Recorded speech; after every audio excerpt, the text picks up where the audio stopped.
Introduce myself and say hello, and thank you, sir. Oh, there. Can you see?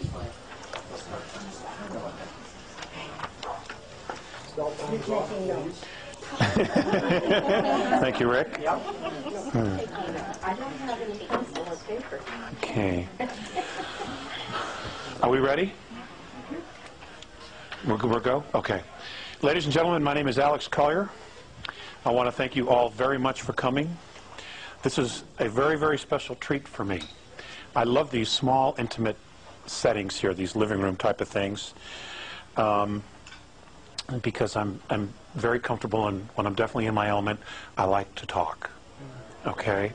And I'm definitely in the mood for a talk fest, as they used to say. The information that I shared this morning, I'm going to go over again briefly, because I went through it so quickly, and some of you weren't there. But essentially what we're going to be doing is we're going to be talking about the 22 races. And the book that will be ready this spring is going to be called Defending Sacred Ground 2, ET 22. Okay? I've been wanting to do this book for 10 years, and now it's time to do it. And the reason it's time is that there's so much going on in our solar system that we all need a scorecard. And I just hope to be able to share the knowledge that's been shared with me as to who these beings are and how they relate specifically to Earth, to us. In a nutshell, we are a composite of a lot of different races, 22 to be exact. It is a physiological fact that there are 22 different body types on the planet. And that is the result of the extraterrestrial races. I cannot share everything that I have in 2 hours, because I am sharing the stage tonight with Mike Russ. But I will be around, okay? I'm definitely going to be available, and the information every couple of weeks, you check the website, the information is going to be put on the website. Okay, so you will have it as soon as it's done and it's proofed and edited. All right? There'll be a hardcover or a bound book version of that, but by then you will already have the information. If it's something that you wanted to purchase at that point to give to friends, it'll be available. Okay, but it will be for free nonetheless. Okay. I'm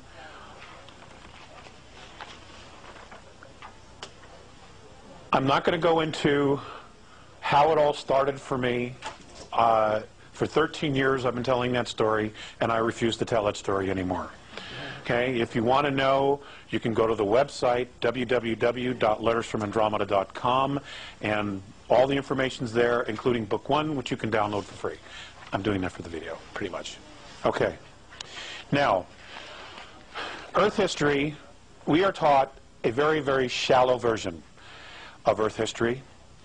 We are also taught that we evolved from a single cell, that essentially we were an accident.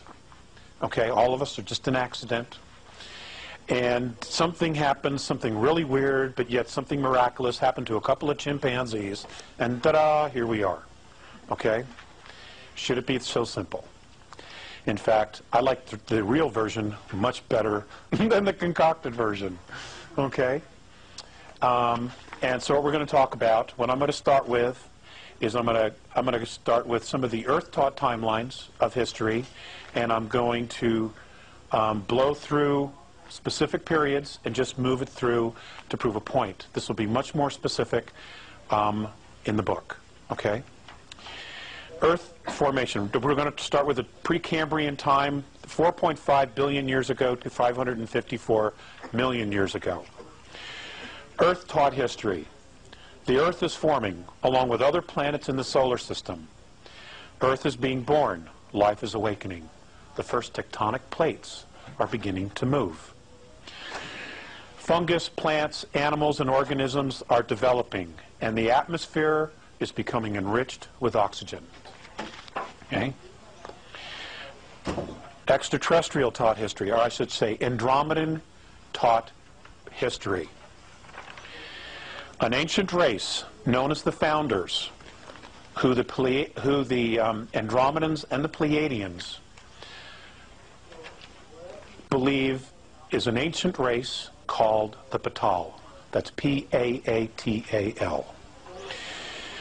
Is on an engineering program whereby environments of planets and terraforming is being done. They're doing this to make these planets and star solar systems suitable and habitable for organisms and for life. Rendering ecosystems that are filled with hydrogen, oxygen, methane, and ammonia. Okay, now take ecosystems, one being oxygen, or some being oxygen, some being methane, some being ammonia, and some being hydrogen. Now these are all gases. For the introduction and colonization of microorganisms, nanites, and all types of life forms. Self-replicating machinery and the bombardment by comets and planetoids to change the rotation and the chemistry of the planets. We'll get to the self-replicating machinery here in a little bit.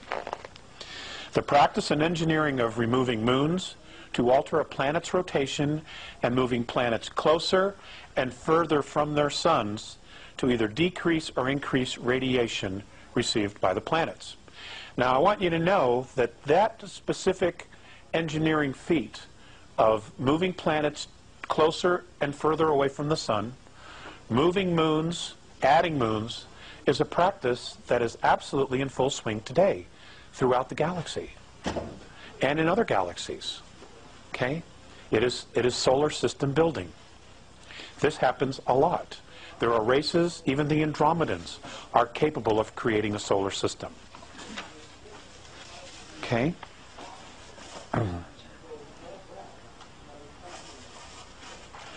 All projects, it appears, were designed to render many star systems and many planetary bodies habitable for organic life.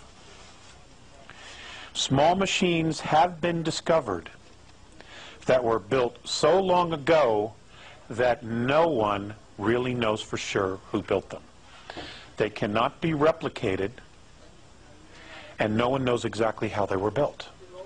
Now, I'll give you an example of the Andromedans. The Andromedans are approximately 43 to 4,500 years more advanced than we are technologically. Now, that's in our years, all right? Now, in our years here, I need more leash. Okay, a year for us equals 365 days. Okay, this is one rotation around our sun. The Andromedans count years in a completely different way. In fact, almost all the extraterrestrials do. And their concept of age, of counting, especially in this way, what they consider a year is when every cell in their body has been fully replicated. Now, if we did that, 1 year would be equal to 7 years in our body. Okay, so it takes approximately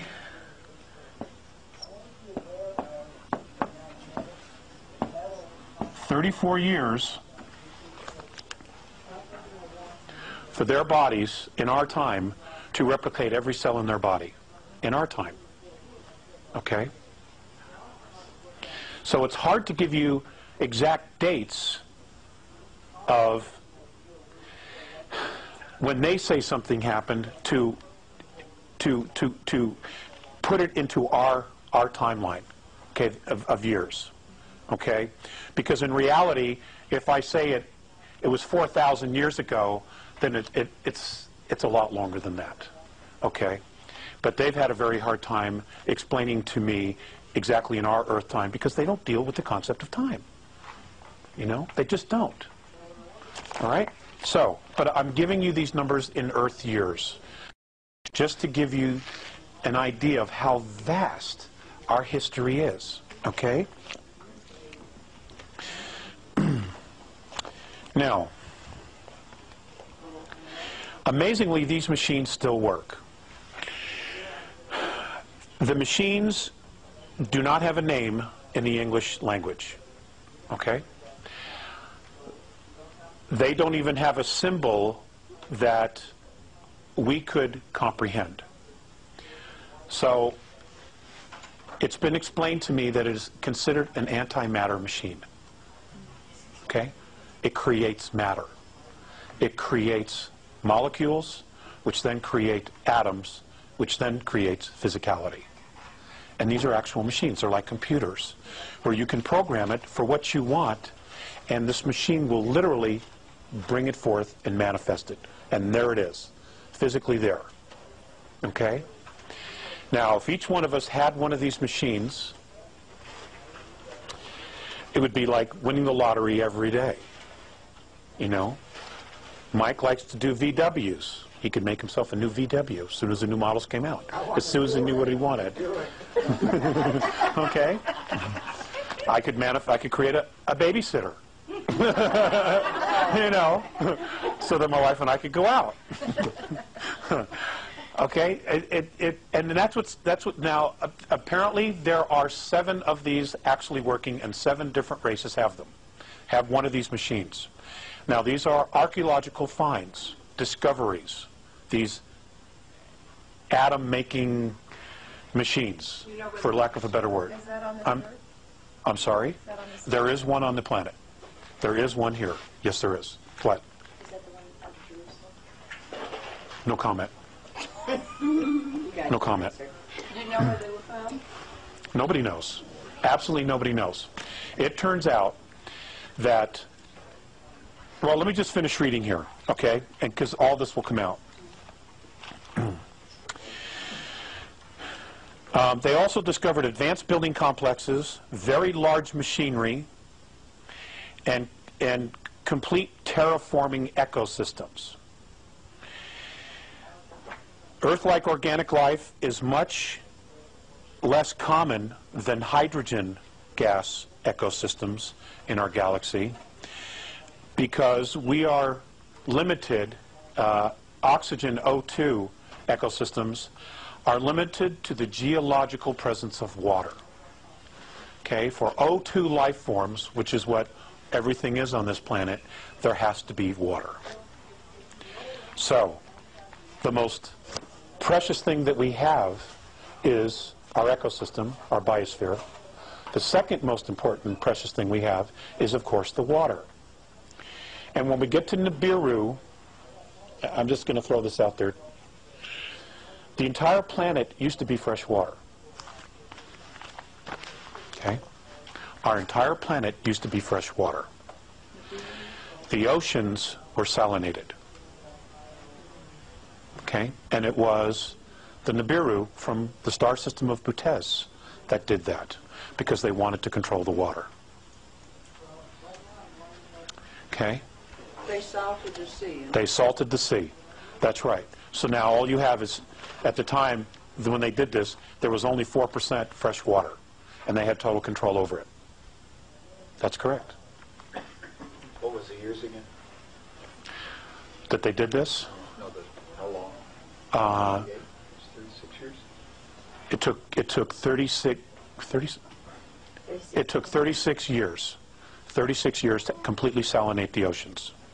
And it also gave time for all the life forms in the water to adapt very slowly. But we couldn't drink the water after that. Okay? Is that 36 of our years? Of our years. These are all in our years. It's the only way I'm going to present this to you. Otherwise, it'll get way too confusing. Okay? So, hydrogen ecosystems are much more abundant, as are methane, and because they are not complicated ecosystems. O2 ecosystems are very, very complex. The most complex in the galaxy.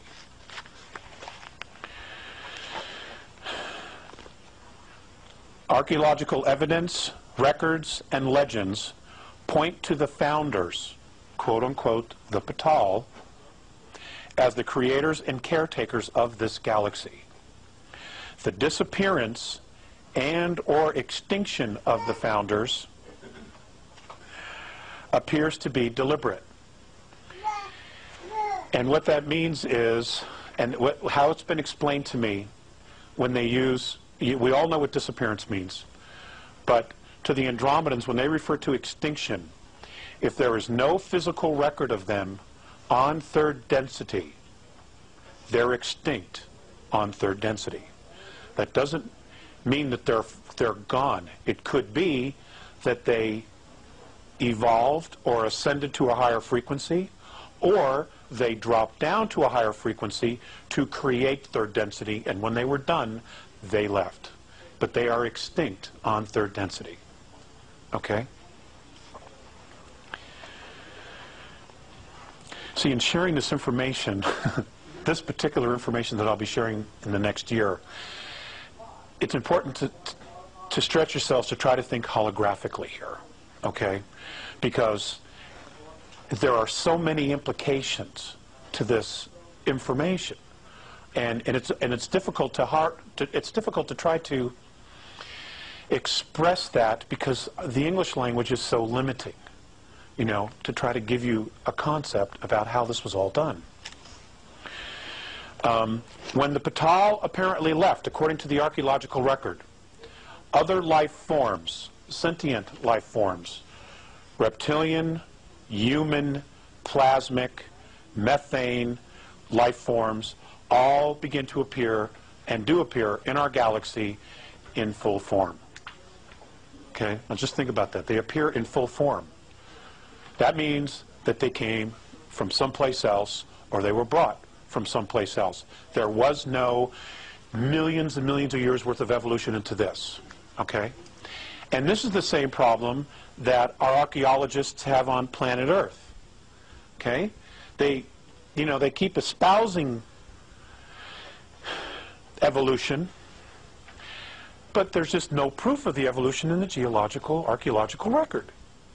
There just isn't. Things appear fully formed. Okay? It's amazing stuff. Now, are the Patal archangels? Are the Patal the gods? Nobody knows what they are, which is why they just refer to them as the founders, because they don't know. Okay? They don't know. The Andromedans do say that there is a creator. They, in their belief systems, in their traditions, say that it does not carry a dominant male frequency. In their opinion, it carries a dominant female frequency. Okay? So, in their opinion, and I'm telling you, they're real men, you know, the creator is a goddess. Okay? Does exist. Okay, so we blew through that. The Paleozoic era, 554 million years ago to 245 million years ago. A dramatic explosion of diverse, multi-celled animals. Well, they put that because suddenly everything is there. It's in the geological record. They don't know how it got there, where it came from, but it's there. So they just say, well, it just exploded. There it is. All these different things show up out of nowhere. Species appear with all living animals, almost all living animals and species appear within a few million years. Again, there's no evolutionary process here. They just begin to see them in the archaeological record. And each consisting on different parts of our modern continents. Now, at the time that this was happening, the North and South Pole were different. Okay, the planet was literally laying on its side. It had already had a pole shift, one of its many pole shifts, okay, which is where the physical North and South Pole rotate, usually following a magnetic pole shift if it's done on its own. If it doesn't do it on its own, that is because a planetoid or an asteroid hit the planet, made it roll, and then what happens is the magnetic poles will either correct it over time and make the planet rotate back, or the magnetic poles will follow. Okay? I do not understand the mechanics of that. The west coast of North America ran east and west along the equator. Africa was the South Pole. Okay? Suddenly, during this period, 245 million years ago, 90% of all marine and animal life becomes extinct. Okay? Animal life. Not plant and fauna. Okay? Marine and animal life. Now, you would think that if something really dramatic happened, that everything would be affected. But that's not what happened. Okay? It was mammal and animal life. Okay. The same period, 544 million to 245 million, the ET history, the Andromedan ET history. Races in the solar system begin to develop space travel. Most are only able to travel within their own star systems. Some, however, are able to travel outside of their respective systems and have begun contact and discovery of other cultures. The start of trade within star systems begins. Trade routes are established and negotiated. The sharing of technology has begun, and the development of new systems of space travel has also begun, because now the space colonies, the different races that have been established here that came in and fully formed, have now figured out how to get off their own planets, and now they're talking to other people, getting different perspectives, and they're sharing ideas, okay, and sharing opinions. I've not touched on this, and I won't touch on it in this lecture, but there were also a lot of misunderstandings, okay, that went on here, especially between the hydrogen planets and cultures and the O2 cultures. And I'll explain why there were some different misunderstandings later on when we get into this. Okay, treaties were forged between star systems and races. One particular race of sentient beings, which was much more advanced in space travel, set out to explore the galaxy. That is the Alpha Draconans, the sea car. They were the very first, according to the Andromedans, to actually get off planet. And they were, at the time, the most advanced. Okay? They're an incredible race. They are an incredible race. They just have some incredibly ridiculous prejudices and biases. Okay? But that doesn't take anything away from the fact that as a culture, they've done some incredible things, you know? And a lot of other races have learned from them as well. Their spacecraft, at the time, were hollowed out moons and planetoids, which they refurbished, built out, created their own internal ecosystems, and fitted with propulsion. Some of that using fuel, which is not oil like we have here, but it was some kind of a gel that was mined in their star system. And kinetic engines. They created kinetic engines. What, kinetic? Energy. Focused energy. Electricity, a type of electricity. It's my understanding. Well, now, which... Let's hold the questions. Let's hold the questions, okay? I have a lot of material to go through. The Mesozoic era, which is 245 million years ago to 65 million years ago. Robin, write down your question, okay, please. Okay, Earth thought history. Mesozoic means middle animals. It is the time during which the world's fauna changed drastically. Now, it didn't change before, but now suddenly it does. And great change in terrestrial vegetation. The dinosaurs evolve. Well, they show up out of nowhere. Okay, and evolve into the Triassic and then Jurassic eras, only then to become extinct. Another planet-hitting asteroid hits the Earth in the Atlantic Ocean off the coast of Colombia, what is now known as Colombia. Now, were they deliberate? Nobody seems to know if they were or not. But what's interesting is that every time the planet gets hit with an asteroid or there's a pole shift, there's a radical change in the Earth's ecosystem. And what happens is it becomes more and more friendly for human life. Okay? 244 million years ago, we could not live on this planet. There were just too many things out there that would have hurt us. Okay? Extraterrestrial history, 245 million years ago to 65 million years ago. Many planetary civilizations have full space travel. Interplanetary trade is extremely established, and the need for natural resources increases and causes the exploration of the galaxy by advanced sentient beings.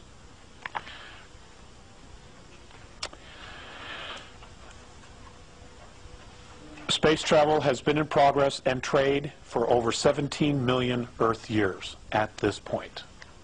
Okay? 17 million years. Look at what we have accomplished in 4,000 years. Okay? Look what we've accomplished in 4,000 years. Okay? And we know we've been held back, and we also know that there's technology that's been hidden from us. Okay? So, the most well-established star races are the C car of Alpha Draconis, or Draco, the Orion star civilizations, and the Lyra Vega star system. Colonization is in full swing. Many planetary alliances set up rules of colonization and are now reaching further and further out into the galaxy. So here, 245 million years ago, our star brothers, okay, our ancestors, because we're the sum total of 22 of these races, our ancestors already had space travel, and they were already setting up rules of colonization amongst themselves. Okay? That's just amazing to me. The discovery of space highways. Space highways are what our scientists theorize to exist as wormholes. Okay? They're space highways. The discovery of these is made during this period. To date, 17 have been discovered in our galaxy alone. 17 wormholes. Okay, and for those who don't know what we're talking about, this is our galaxy, the little dots of the stars, and what you have are tunnels that go to different parts of the galaxy. Just to give you a little example. And it's believed, or our scientists theorize, that if you can tap into one, you're on the other end of the galaxy in almost no time, in a blink. Or like the movie Stargate. Okay? That's the idea. Several of these connect to other galaxies. Okay, so, and we all have to assume that at least one of those connecting tunnels would be to the Andromedan galaxy, okay, which is over here. So you've got a hole here. Okay, now you have a way to get there in like 0 time or incredibly fast, so that it's not a situation where you get in your rocket and by the time you get to your destination, everybody's dead because of old age and everything else. Okay? Because the galaxy is huge and it's expanding all the time. Okay. But as the galaxy expanded, many of these tubes of focused time, that's the Andromedan perspective of what a wormhole is. tubes of focused time. I cannot explain it to you any more than that. Okay? Because I do have some notes that are still stored away in a storage unit in another state where they have had to be put for safety, and I've not gotten them yet. Okay? In fact, there's 3 boxes of notes. Just not even go there. Okay? These 7, I'm sorry. Some of these tubes have snapped. In other words, as the galaxy expanded, okay, there were breakages in these wormholes or space highways. No galactic races to the present time, and this is as of 11 months ago, Earth time, okay, knew how they were built or who they built them or who built them, and they can't be repaired because we don't know how they were built. Nobody knows how they were built. Okay? There is an assumption by many that the founders created them, which is how they were able to do all of the terraforming and echo building in the galaxy in preparation for life to be introduced here. There is an assumption that that's who built it. The truth is, we don't really know for sure. It could have been built by someone even before them. We don't know. Okay? Because according to the Andromedans, third density as we know it is 21 billion years old. Okay? The universe that we know of, which includes all the dimensions, is 21 trillion years old in Earth years. Okay? Which is a staggering number. Absolute staggering number. Okay, we're going to get to some slides here in just a little bit. Okay. According to Morine and the Andromedans, only 2 of the superhighways, the wormholes, have not snapped in our galaxy. Okay? So out of the 17, 2 are still fully operational. As trade increased, the spread of life forms also takes place. The experimentation of transplanting life forms and vegetation is in full swing. Okay, now let's go back to the dates. 245 million to 65 million years ago. Our extraterrestrial ancestors are now transplanting vegetation and life forms from other systems to other star systems. Okay?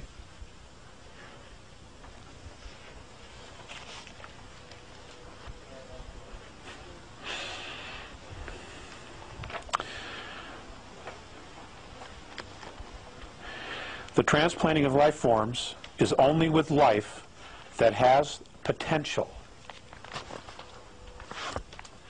Now, what their actual definition of that potential is, I can't tell you because I don't know. But according to Morine, this potential can only develop in complex ecologies. And by far, the most complex ecology or ecosystem in the galaxy is O2, oxygen-based, which is what we are. Truly complex ecosystems only occur in a relatively small number of planets in the galaxy. Now that might be, several billion planets. But when you take into account, how many suns and how many actual star systems we have, it is in fact a small amount. Even though to us, we would say, my God, there's 200 billion Earths out there. I mean, that's a staggering number to us. But in the big scope of things, it's actually a very small amount because the hydrogen ecosystems by far outweigh all the others. Okay?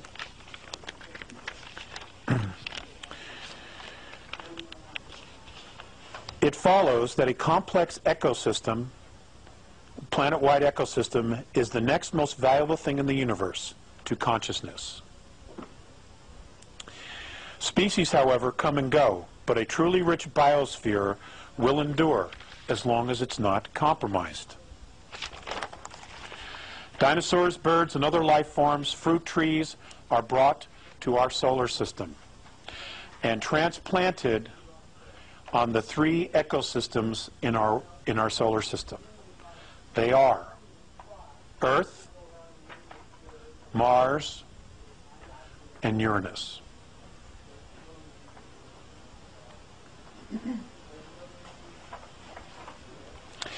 All developed extraterrestrial races have already impressed on their civilizations that conservation of biospheres was and is simply a necessity. Okay? This is 245 million to 65 million years ago. Okay? They were already teaching their children about conservation of the ecosystem. Okay.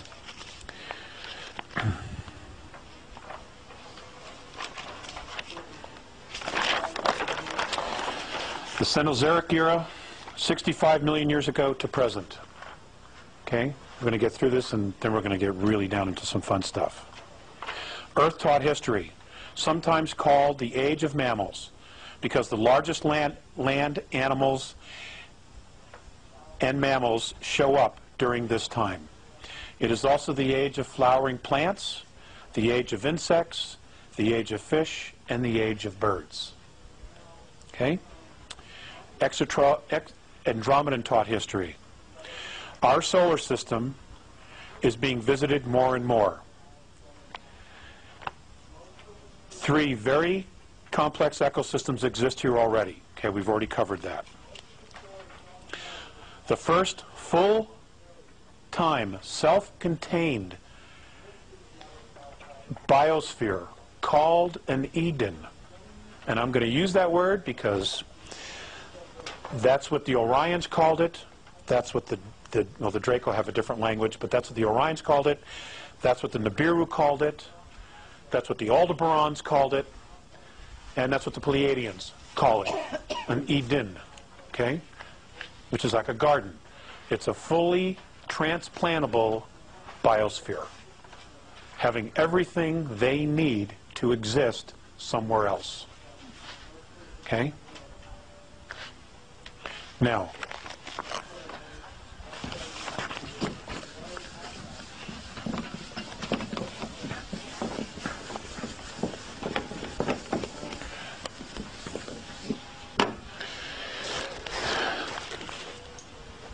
we do not really appreciate how smart our ancestors are, okay? Because they don't always travel in very large spacecraft. But what they have learned to do is travel light and make sure that whatever it is that they need, they have or they can grow. Now, virtually every mothership has an internal ecosphere. Every one. Now, we see the scout craft, we see the 4, the 5, the 100-mile craft. The 100-mile may have some kind of an ecosphere inside of it because it has a crew. That crew needs to eat. Okay? So they will create a park-like setting, an ecosphere, inside those spacecraft.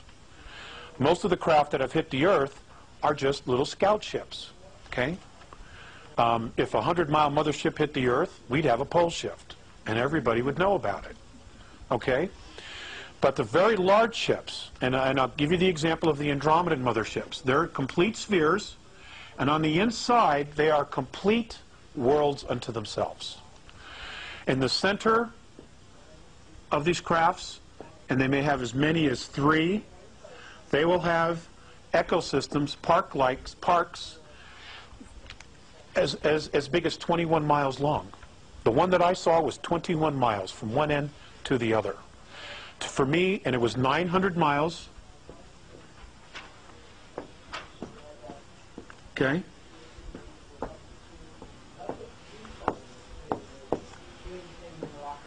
And for me to literally see every inch of that ship would take 25 years. That's how big it was. Had everything. Everything. In these parks, you could not even tell that you were in a spacecraft. you would think you were in a park, you know. Agoura Hills, California, Rocky Mountain National Park, Central Park, although I don't necessarily want to hang out there. You know, Central Park, but, you know, without the crime, okay? And they're complete unto themselves. Everything is grown aboard the craft. So, when they come here, and they send a team down to the surface of a planet, and they say, okay, we're setting up we're setting up an Eden because we're going to leave you, a team of you here, to research the life, the plant life, the geology of the planet, the minerals, what it has, okay? What they do is they literally drop, can be as many as 12 type of cylindrical antennas. They plant these antennas down into the ground, at least a mile into the ground, and when they flip these things on, they connect. And when they connect, when they turn on and they connect to each other, they create a dome. Okay? A dome. It's a frequency dome. And then all they do is they unload the plants, they unload the fruit trees, everything they need, and this biosphere is exactly to match their physiology. Doesn't have too much oxygen, doesn't have too much carbon. It's exactly what they need. It can even be hydrogen. Can even be hydrogen. Because what it means is then, once they leave, they just wear a spacesuit and they can go out and do their work. But when they come back for doing their work, they enter their biosphere, and it's like living on the home planet. Okay? This is what I'm talking about. This is what an Eden is. Okay? This is what Richard Hoagland's been talking about all those years with the dome structures. This is what he's talking about. This is what these things were for. Exactly. Okay? It's good stuff. God, it gives me the chills. Okay. The very first one was founded in North America, what is now North America. Okay? Along what is now known as the New Mexico-Arizona border. And it was founded by and established by the sea car, which are a hydrogen-based life form. Okay? So they had to have something like this. Now, hydrogen is a gas, okay? It's not something we can use. We can't, our physiology simply will not allow us to breathe and live in an environment like that. But hydrogen, the beings tend to be very large. They tend to be a little bit slower in movement. Their body frequency, the rhythms of their biosystem are much, much slower than O2. And the one thing about hydrogen-based life forms is that they cannot go faster than the speed of light in space travel. They can't. Where O2 have been known to go 4 times the speed of light. Okay? And that's been a real problem for the hydrogen-based beings. Okay? In lectures years ago, I talked about how prejudice is an extraterrestrial perspective. That's what I've been taught by Morine Faceus. Okay? So all the prejudices we have, we've learned. We've formed some of our own, okay? But the initial not liking any of your own race was taught to us by these guys, okay? Millions and millions of years ago. Okay. Now, this first Eden was created 899,701 Earth years ago. Okay? And this was by the sea car in New Mexico, Arizona border. Okay? They still fancy the desert. They still fancy They still fancy the desert, the reptilians. Okay?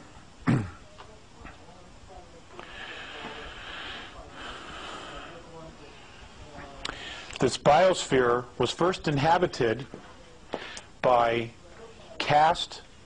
Now, the reptilian civilization is three castes, is a caste system.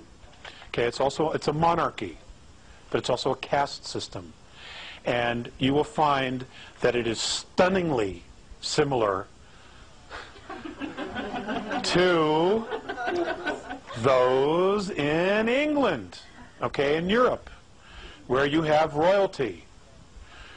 Okay, you have the officer class, which is your dukes, your earls, okay, and then you have your peasants who do all the dirty work, literally do all the work. Okay? It's exactly like that.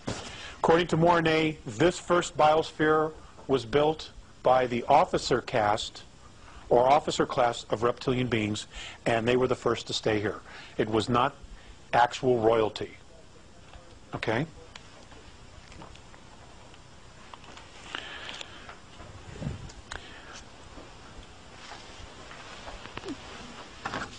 Okay, everybody have this? Okay. Several thousand years later,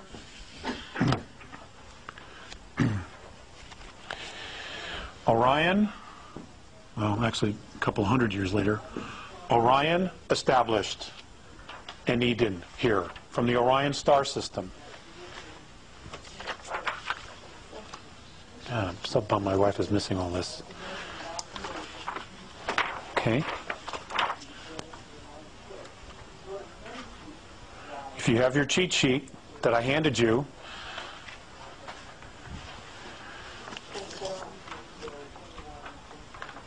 huh? Oh, yes, I'm sorry. Good. Thank you, Mike. Okay. In Orion, they come from Rigel and Betelgeuse. Now, okay, that's these systems here.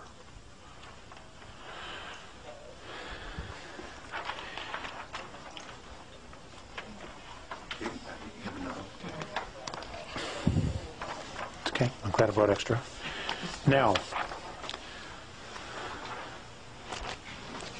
Rigel, the star we call Rigel, the Orions, their name for this planet, for this star system, is Cyclopesis. In their tongue, it is called Cyclopesis. And whenever they go to a formal function of a galactic event, where there are other star races there, and we will get to that,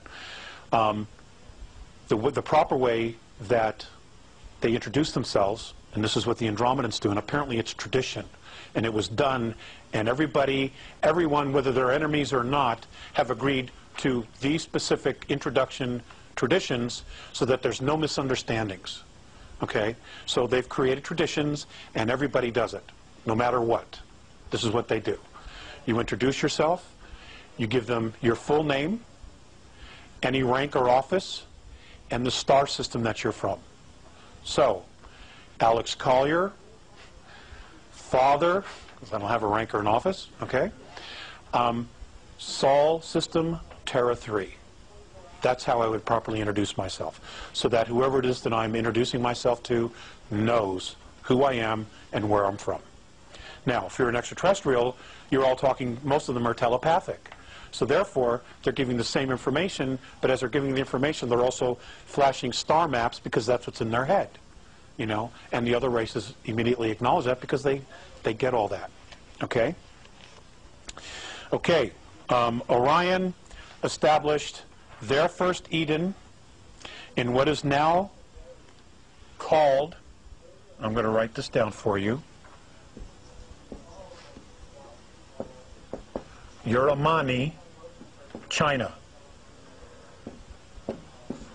The date, 763,132 years ago.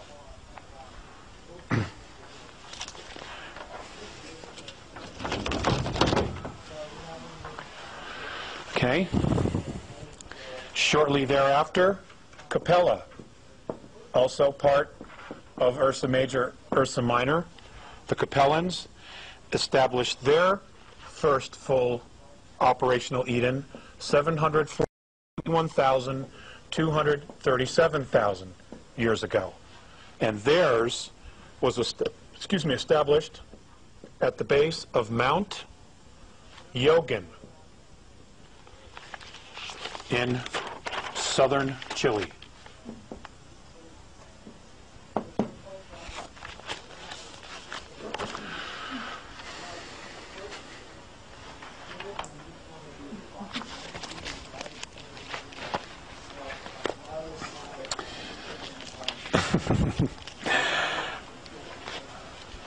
Next are the Vegans.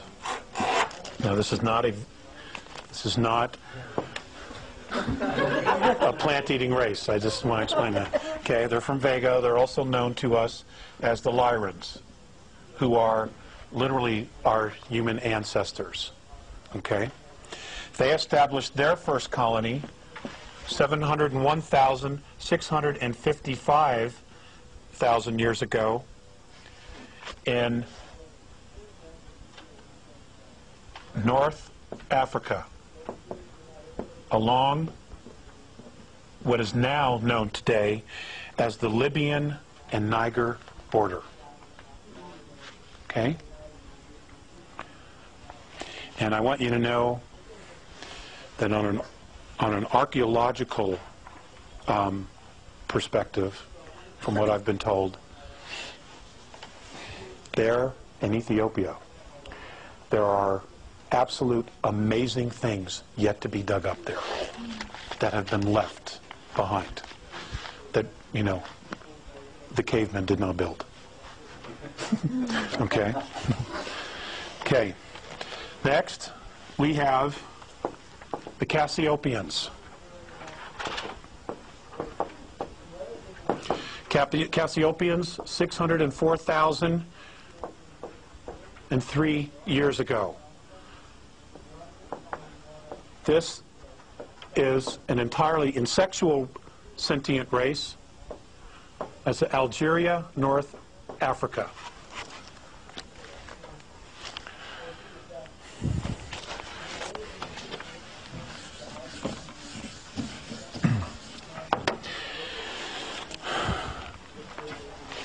And I'm just going to do two more, and then I'll just read the rest. Do we thank them for talking? Yes, we can. Yes, we can. Okay, the next is Butes.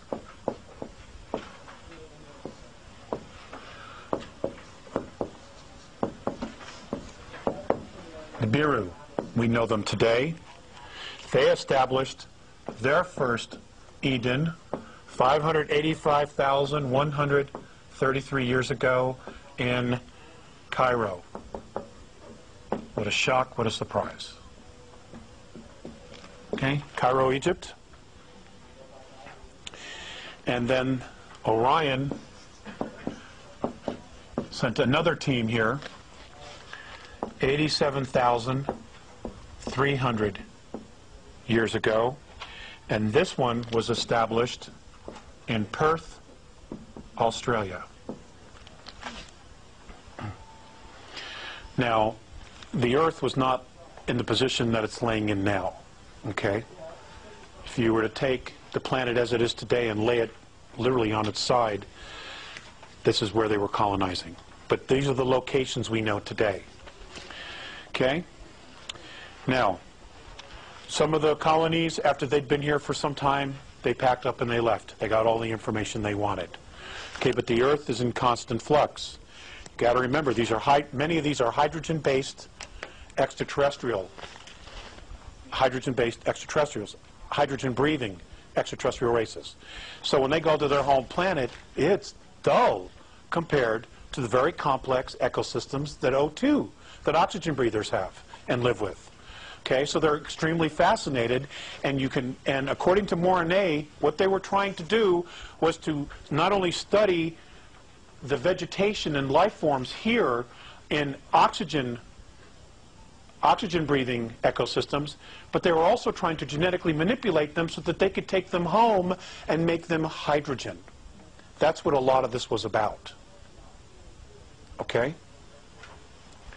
This is where, you know, they became geneticists, master geneticists, is trying to convert O2 life forms to hydrogen life forms. Okay? Because we're blessed. Oxygen breathers are blessed with very complex ecosystems, very magnificent ecosystems. Okay. Lyrans, again, came back 83,400 years ago. Has anybody ever been to Basque country? To the Basque? Right. Their language, nobody knows their language, where it came from. It's an ancient Lyran tongue that has survived. It's extraterrestrial. In fact, all of them are. But that one is really, really still close to the original tongue. Okay? Orion came back again 73,414 years to Mount Neblina on the border of Venezuela and Brazil. Now, 71,933 BC, Lemuria is founded as a collective colony. Many of these races decide, okay, let's just pool our resources. And they move their Edens to a continent in the Pacific. Those star nations were the Lyrans, this is who founded Lemuria, Cirrus A,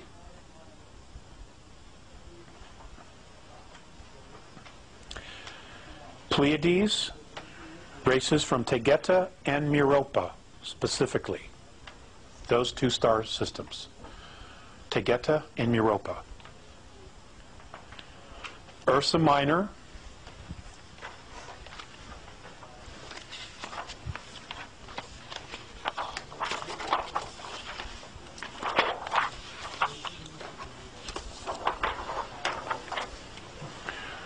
and this is the Lyran star system. You have your cheat sheet, okay? Tells you where the races were from. Okay? We were all fascinated. Everybody's fascinated. Well, I'm not, but a lot of people are fascinated with the Pleiadians. Okay, so we'll leave that up there because we're going to talk about them in a little bit. And Butes, which is Nibiru. This is 71,933 BC. Okay, Lemuria is established as a collective colony. So now everybody's working together. Okay? Good sign. That's a good sign. Okay? It didn't last, however. 57,600 BC, Atlantis is founded. Now, somewhere between the establishment of Lemuria and the establishment of Atlantis, the Pleiadians get pissed off and they leave. Okay? A misunderstanding. They come back. They come back to the star system. And Atlantis is founded 57,600 BC. It's the Pleiadians again, the Nibiru, Antarians, the Hyades, a group from Sagittarius, and the Andromedans make a guest appearance. Ta-da! Okay. Do I need to read those again? Yes. Okay. Atlantis, Pleiadians, Andromedans, Butes, which is Nibiru. You know, but you might as well know where they're from. Aldebaran, Antarians, Antarians, the Hyades, which is right here, and Sagittarians. With the exception of Nibiru, all of these are O2s, okay, that established Atlantis. All O2 except which O2 breathers, with the exception of Nibiru. Some of them, of the Nibiruan tribe, are oxygen breathers, okay, because they come from Cirrus, okay? But those that come from Butes are hydrogen. But they can still operate and function as long as they wear a helmet, okay? So, 31,017 BC, Lemuria is destroyed in war. Exact date is 31,017 BC. 27,603 BC, Atlantis is destroyed. For which? Okay, Lemuria is 31,017 BC, and Atlantis is 27,603 BC. When you were given the dates before, you didn't do BC. You said that many years ago. I'm adding BC. It was in my notes, I just didn't do it. I was very quick in running through my notes this morning. You didn't mean BC. Yes, ma'am. That's what I meant. So I apologize for not being more specific. Okay. Yes, I take full responsibility for that. Okay. Now, I'm not going to go into, the who's and the what's and how's and why they destroyed each other. But again, let's just kind of go to the cheat sheet here. Actually, let's not. Let's just do this. Let's do this. I'm going to, actually, I'm doing pretty well here on time. So,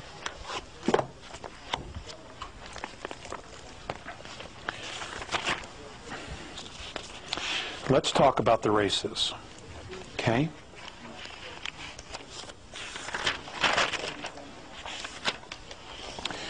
Let's talk about the sea car.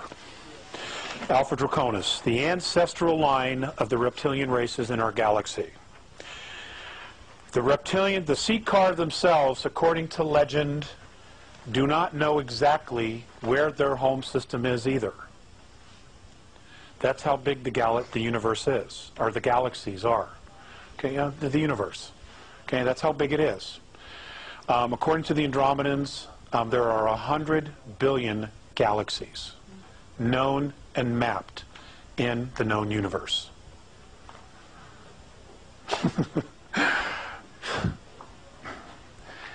Now if we can get a 7-Eleven franchises in just one of those in each galaxy, we'd have it made, or a coffee shop, even better, legally addictive stimulants. Let's just do that. Yes.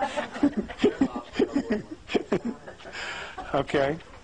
I'm just going to give you some things about each of the races, or several of the races anyway, okay, because I want to take a break in just a little bit, and I want to finish up. I want to take some questions, and then Mikey's going to do some sharing, Mike Russ. Okay, the sea car, an absolute amazing race,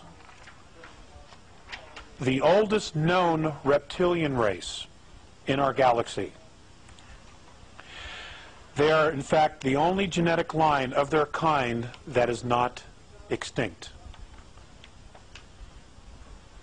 Now, when we talk about that's extinct, they have found remnants of others that came after but were extinct. Most of the reptilian civilizations that we know of today, in Butes, Orion, Capella, the ones that are on the list here that I've given you, okay? And I, in fact, will put the slide up so that the folks that buy the video will say, well, what the heck is he talking about? Okay, we'll put that up. Okay? And then we'll move it up. They are all genetic manipulated half-breeds of the original sea car race. Okay?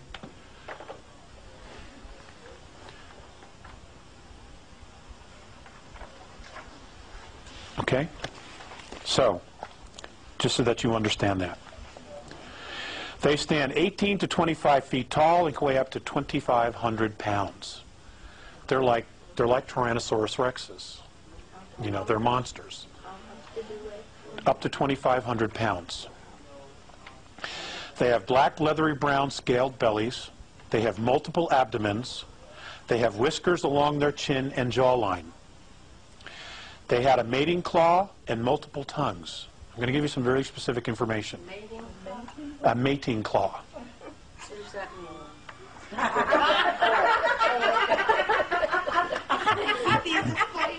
Honey, Robin, you need a mating claw.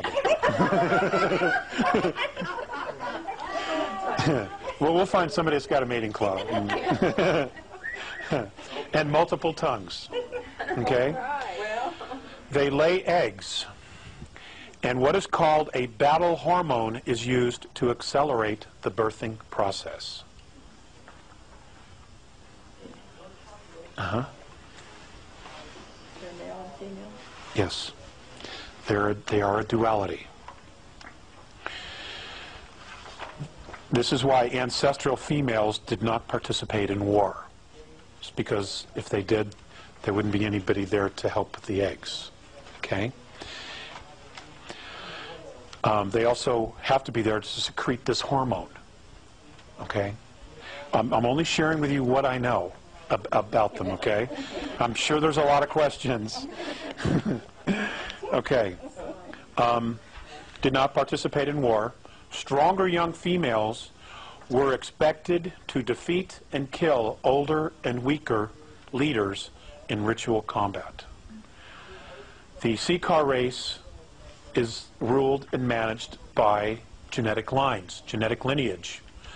And genetic lineage always follows the mother, because you always know who the mother is. You don't always know who the father is. Okay? So, you know, in that particular line, the gals have all the say.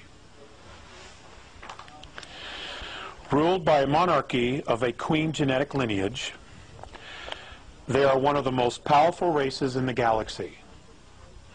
They have some of the greatest military might that has ever been seen in the galaxy. And most of the clan members are zealots and will do anything for the glory of their clans, of their lineage.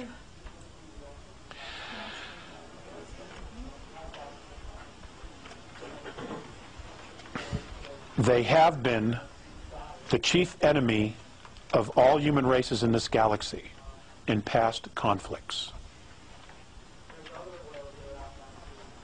Again, we're talking about hydrogen breathers versus oxygen breathers. They have 3 spinal columns. One spine is located ventrally near the stomach. The other 2 are located dorsally on the left and on the right of the Seeker's body. The spinal columns join near the dorsal of the geometric center at the extreme posterior of the trunk to form a long and very powerful tail.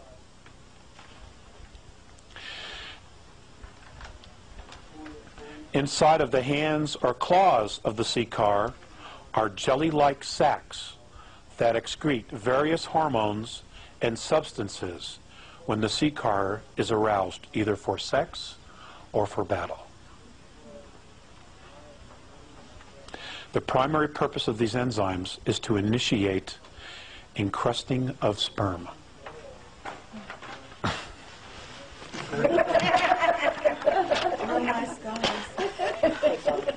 Okay. You know, hey, you know, there is an amazing amount of life out there, and you know, they look at us and they think we're beasts as well. Honestly. Okay. Now, I'm going to talk about the Lyrans.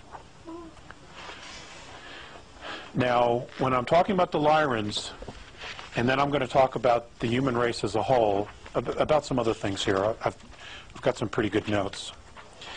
I'm also talking about us, okay, and our ancestors, and all the ancestors of the ancient Lyran line, genetic line.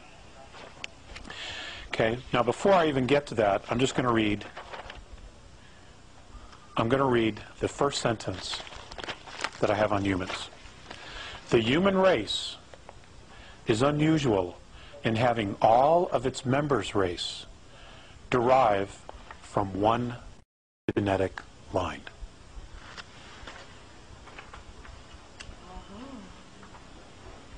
Okay? That's an amazing thing. That is an amazing thing. Okay?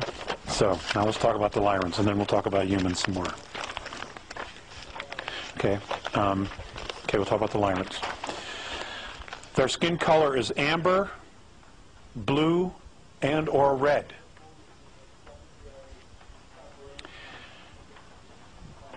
The color of the stars in their planetary systems is what caused their skin tint to change. Okay, depending upon the frequency and the UV ultraviolet scale of their stars. Okay?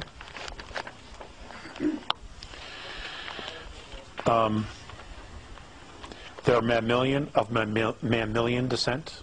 Okay? They are the only human race to have full empathy senses and full psionic abilities, and have experienced quantum probability control. I'm still working on that. Okay? Well, you gotta understand, these are extraterrestrials who know what this all means, okay? Okay, I'll read it again. They were the only human beings to have full empathy sense, full psionic abilities, Psionic, and have experienced quantum probability control.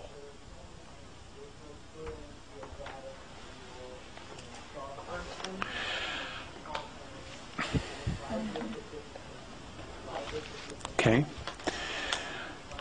They are also considered today a retired race that has very little intercourse with other main civilizations. In the past, on Earth,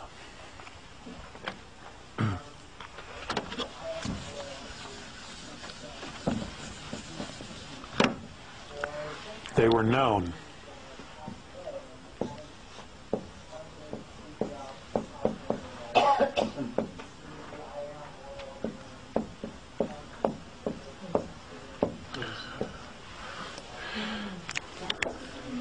Yes, that's what they were known as.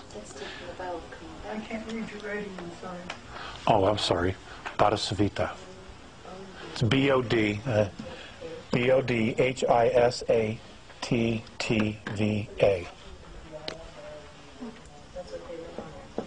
Yep.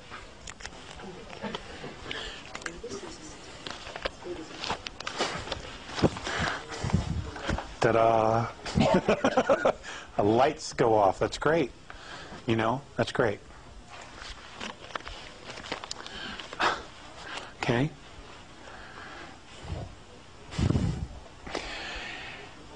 They have been known to monitor and provide guidance for some planetary systems. Some planetary systems today see them as their protectors and guides. They're worshipped, in other words. What's interesting is that the Lyrans prefer to live on ringed worlds. They just have a preference for living on ringed worlds. And on the Andromedan Council, they are known as an elder race, which carries great prestige on the Council. Because extraterrestrial civilizations, ladies and gentlemen, really pay close attention to genetic lineage. Okay, now we're going to talk about the human race as a whole. The Andromedan, how the Andromedans see the human race. Okay? I'm doing this for the people at home so that they can all write this down. Okay.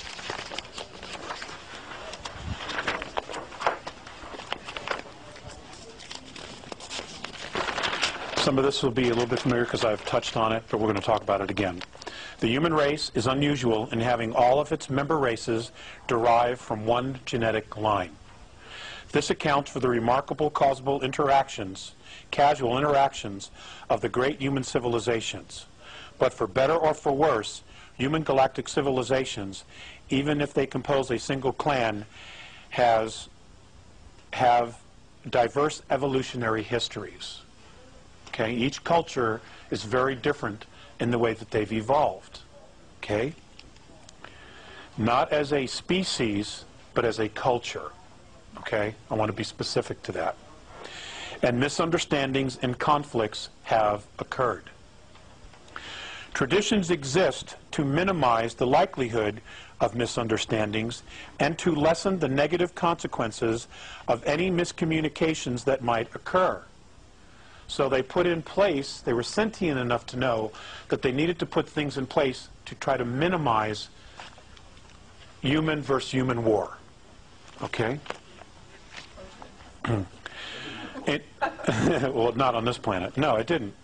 You know, and I think they're still working on it. Okay?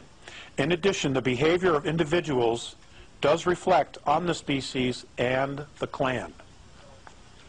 Okay, now this is an Andromedan race, an Andromedan human race, sharing this with us. Okay? That individuals, the actions of individuals of those races, does reflect on the entire clan. Okay? None are faulted for polite or proper behavior. Informality is always at risk of being misconstrued or miscommunicated. The traditions of human interaction were developed by the ancestors over the ages. When an elder race insists that a new civilization observe traditions, okay, an example, the Andromedans come down, they introduce themselves, they say, okay, boys, it's time to go to the show. Okay? It's time to go to the show. What happens is, in the show being the Andromedan Council, we are being asked to be invited to the Andromedan Council. What they will do is they will teach us the tradition, the proper way of introducing yourself, of acting before all these other civilizations. Because you will be misinterpreted if you walked in, hey, oh man, what's happening? You know, it'd be completely misunderstood. Okay?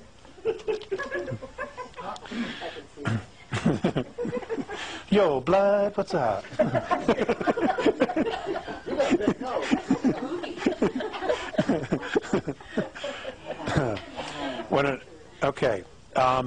That a young civilization observe traditions. It helps the young races build a culture that will function well in galactic civilization, as well as help guarantee that this young race will become a virtuous and productive member of the galactic commonwealth. That's exactly Mornay's verbiage. I took it word for word. The galactic commonwealth. Okay? It is important that all humans be as polite as possible. This helps both the young and the old cultures, because many old are socio-biologically dependent on ritual. They have become so conditioned that this is just the way you do it. And their civilizations, their traditions are so deeply embedded that they're not going to change. Okay? We have that same situation here on our planet. We do. And can be psychologically disturbed by informal and rude behavior. That's what he says.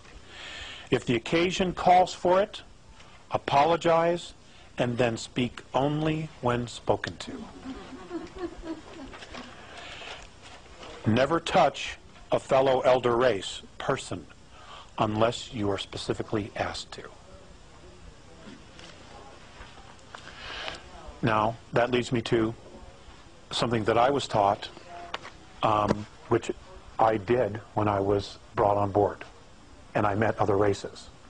And this is what the Andromedans do when they meet another race, okay? And I was taught to teach this to everyone here, which I've done, so I'm going to do it again. When you have a contact and you're standing before an extraterrestrial or extraterrestrials, you stand, yourself square, you bow, never taking your eyes off of them, and you say, "It is the manner and custom when entering my space that permission be asked." You say it very clearly, because what you are doing is you are declaring your sovereignty and you are declaring your space. All right? Because we are not that well thought of. So it's important to do something like this. You got 10 seconds to make a good first impression. It is the manner and custom when entering my space that permission be asked. Is that done verbally or? Yes, well, we would have to. We would have to do it verbally. They would probably respond telepathically. And if we didn't say that? There is always the possibility that your space will be violated. I mean, they would violate then probably. Well, the Greys would. The Dows would, absolutely. But nobody knows to do that, And besides, they wouldn't approach you that way. They always steal you out of bed, because they're little friggin' cowards. No, I don't have any charge on that. Okay. Physically disturbed and spoken to. Most human galactic races have 3 languages. And these difference markers are formal, informal, and differential.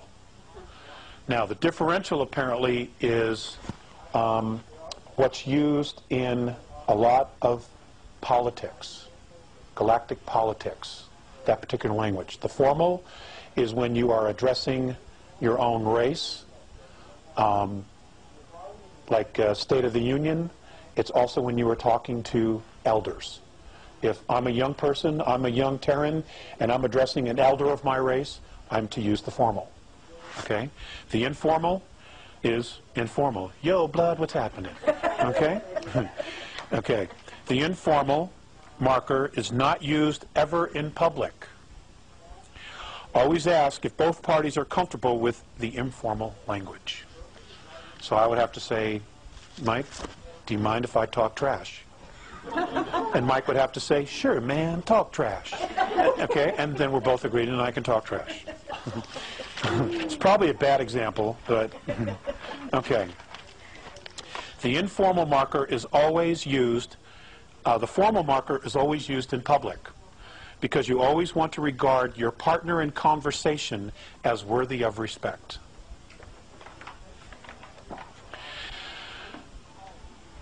The prestige of a mature race is always subject to debate. The general rule of respect, the general rule is the first measure of the general rule of prestige is, number 1, the age of the race. Okay? The age of the race. The second index is the race's lineage. Okay, it all comes back to genetics. The third index is the number and size of the race, or the clan, or the tribe. Okay?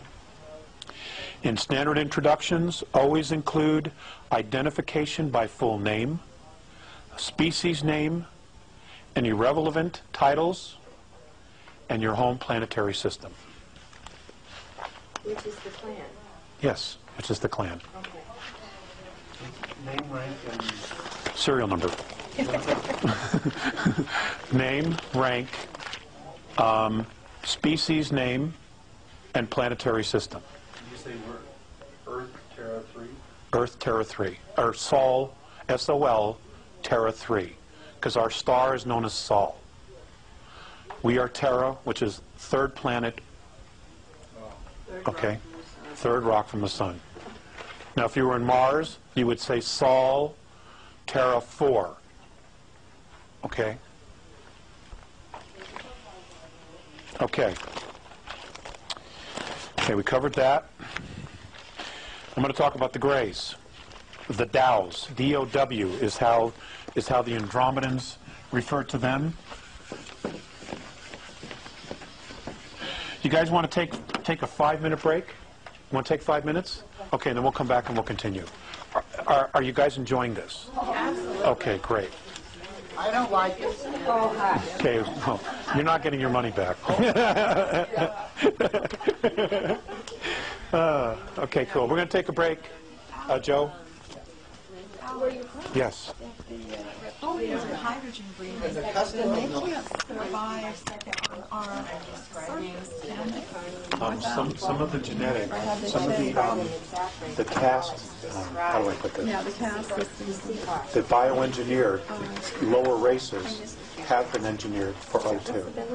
What about the royalties? They have to come here, they have to be in suits. And Or some kind of a vehicle that they can move along the surface.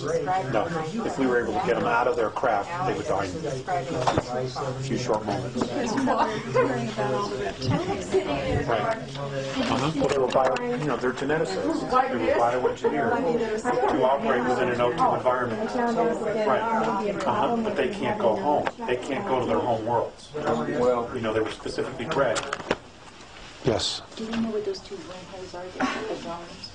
Do they know what they are, where they are? They are. Yes, they do. In the galaxy? Didn't share that with you. No. Exactly where they were? No. Knowing, because I would probably talk about it, and the first thing our military would try to do is do something weird, because they're not always sentient beings. I like that. Which You one know, of the you should races sell are a down? film to this stuff, and Huh? make the money. Yeah, do a Richard Make a film. Do a Richard Hoagland's. Yeah, I've heard. Richard deserves a movie. He talks fast enough, He'll promote it all himself and Yeah. watch it all night. right? And he'll provide all the That's okay. That's okay. That's all I think. Yeah, he's got some good information. And everybody's got pieces of the puzzle. Everybody's valuable. Okay. Now, the question was, we're going to talk about the Dows. The Dows are the reticulans, number 7 on your list. Okay, let me change this. D-O-W-S, exactly right. Like Dow Chemical Company, that's exactly right. Okay? Okay, for those of you at home watching the video, okay, the Andromedan word for this particular race, when tweaked and converted into English, is Dows. Okay, they're known as the Dows. Militant race, known to be very hostile to humans. Humans have never been able to successfully negotiate with the Dows. Okay? I'm sure that our military wished they knew about this in the 50s. Okay? Because, they made agreements, they signed treaties, and the Dows have never kept one of them, but they're so technologically advanced that we're having a hell of a time getting rid of them. Okay? When you say human, you don't mean just on this. No, humans. If it was if Mornay meant specifically Earth, he would have said Terrans. Okay? But apparently everybody's had a lot of problem with them. Okay? They are known in the inner circles as a pain in the ass. Okay? That's informal. That's informal, yes. I'm sorry I didn't ask for permission to be informal. consider his family. I do, actually. I love the small settings. Most avoid them at all costs. They have little empathy, if any at all, for human races, and believe that unworthy species will one day be exterminated. They have participated in all wars of enforcement. I want you to hold that thought. I want you to write that down. Wars of enforcement. Okay? Because we're going to come to that. We're going to come back to that. But they're hydrogen, right? Yes, they are. The original ones are. Okay? They are, in fact, hydrogen. He was probably wearing some kind of an apparatus. The original, the tall, spindly ones. The little ones, you know, the ones that do most of the dirty work, they're, of course, just organic clones. Okay? And they've been, you know, genetically bred to, you know, do the dirty work in O2 atmospheres, biospheres. Okay. They have participated in all wars of enforcement declared by the reptilian alliances. Now, humans have also had wars of enforcement. Okay? And have been attributed with 3 accidental extinctions in the last 10,000 years. The Dows. Yes, have been implicated, or these 3 accidental extinctions have been attributed to them. Okay? I didn't say humans, extinction of humans. I didn't say that. Okay? Let me read it again. They have been, the Greys, they have participated in all wars of enforcement declared by the reptilian alliances and have been attributed with 3 accidental extinctions in the last 10,000 years. Didn't say who. Okay, so I'm not going to say, yeah, it was humans, because I don't know that. The fact that they exterminated a race is enough for me. Okay? They are under investigation for excessive genetic manipulations of at least 2 races. Your Earth race being one of them.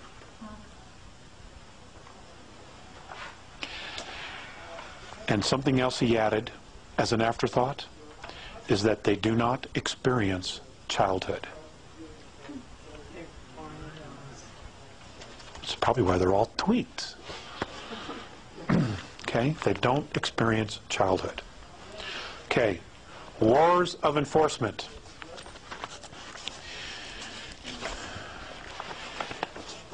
In the human race, a war of enforcement is where someone, whether it's a human race or a reptilian race or a hydrogen breather or an oxygen breather or a methane breather or an ammonia breather, if they cross the line and do something so severe, they will literally go to war to enforce a punishment, to enforce something, a restriction.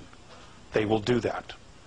What is going to be happening here in our solar system in the next couple of years is being classified as a war of enforcement. Okay? It's not a police action. They're coming in to kick butt because they've crossed the line. And we're not the only star system. You know, there are 21 other star systems that are having the exact same problem that we're having. This is where you talk about them getting kicked out. Yes, that they want all regressive presences off our system, off our planet and the moon. They want them completely out of here. End of story. They want them out of here. Now, if it's true that the moons of Mars, Phobos and Deimos, are no longer in orbit around Mars, and that they are, in fact, in orbit around Earth, then something really major is about to happen. Well, couldn't I see them? Apparently people do. Apparently people do. People are taking photographs. They are. People are seeing it. I myself have not. You know?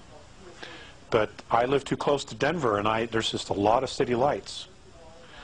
But there are people back east who say they're seeing them, or people in Europe who are seeing them, you know, who said they've seen it. The solar eclipse in Turkey several years ago, Western, European reporters, cameramen, who were taking pictures, got pictures of these two objects. And when they were blown up, they look exactly like Phobos and Deimos, following the moon. Both inhabited? No. Well, yes, they are. Yes, they are. Well, there's both spacecraft. They're both spacecraft. Base for some action. It's a spacecraft. It's an old hollowed-out planetoid, converted with an ecosphere on the inside and propulsion on the outside. Right, it's a spacecraft. It's an older model. You know, you can find it on any good used spacecraft car lot. I want one. You know, and the Dows. Now, according to Mornay, and this was many years ago, before their alleged re-entry into our atmosphere or gravitational field, Mornay had said that the last time that Phobos, specifically, he didn't mention Deimos, had entered the Earth's atmosphere or gravitational field was when the Great Plague began. Was the plague intended to be a genetic manipulation? The what? Was the plague? It was. It was. There are all kinds of paintings and records of spacecraft flying through space. What's his name? The Gods of Eden, William Bramley. He's got it in his book, right? We talked about that earlier, Robin and I. Where, you know, they talk about starships, spacecraft, something flying through space, dropping spores. Okay? Weeding out. It's a weeding out. And this is the Dow spacecraft? Yes, the Dows. Okay. I want to cover a couple of the things before I get to some of the other races. Dolphins and whales. Okay, I'm going to lighten this up a little bit. Dolphins and whales in our galaxy are honored as sentient animals. They are brilliant philosophers and poets. Philosophers and what? Poets. Oh, really? Okay? And we think they're just big, dumb fish. Well, we know dolphins aren't. We're not sure about whales. Okay? But apparently they're absolutely amazing, amazing mammals. And have the admiration of many of the old races for their beautiful songs and storytelling. They have legendary stories of the whale dream, which is the cetacean race memory. So they tell stories about their lineage, okay, which they call whale dream. If the humans of Earth make extinct these species, they will have no standing in the galaxy. Star Trek. Star Trek. Then this is the only place. And you know, some of these guys, some of these writers, they're clued in. I don't know where they're getting this stuff, but they're totally dialed. Okay, and the same for dolphins. You know, we don't know their language, and it's an extremely sophisticated language. It's more sophisticated than the English language. You know, and it's apparently it's a trinary language, which is why we don't understand it, because we are so one-dimensional in our language. You know. Is this the only place they are, though? No. Whales and dolphins originated in Cygnus Alpha. Okay? I got one of those.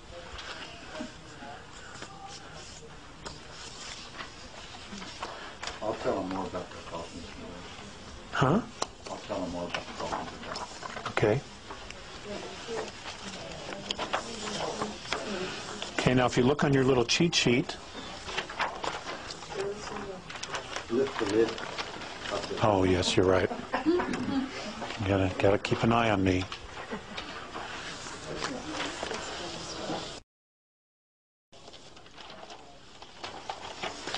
Okay, smaller star systems which orbit around the central suns of Deneb, Sadar, Guinea, and Alberia are where they come from. The largest population of whale and dolphin life is right here. Okay, within this collection of smaller stars are thousands of star systems.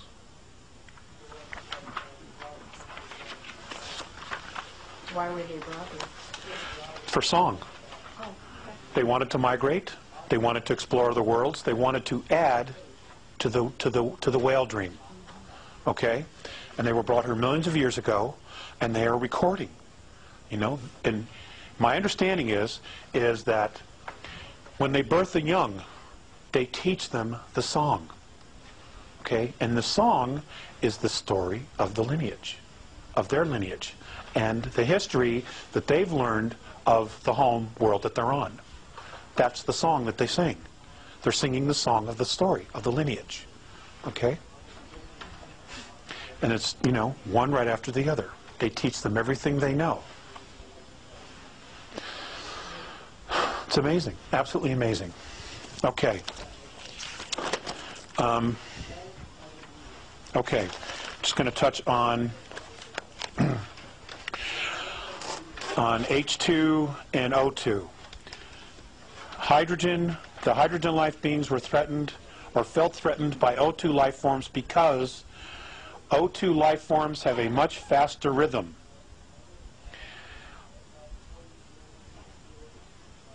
Hydrogen can only travel at near space light speeds. They cannot go beyond that. Okay? O2s can go much faster, as fast as 4 times the speed of light. H2s are much smaller and slower and more numerous because of a higher frequency of suitable biospheres. Okay? We talked about that earlier. These are just some notes, random notes. There is trade between the two, between hydrogen and oxygen breathers. But very disastrous wars have been fought between these two civilizations in the past. The Andromedan Council, now I want to preface this again, okay? The Andromedan Council is held in the star system of the constellation of Andromeda.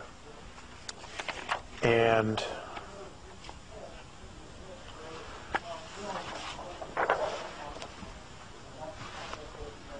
okay, and it's here at Mirosh. Okay, this right here. This is where the Andromedan Council is held. This is also where the star systems of Zenitae, all in here, Zenitae exist.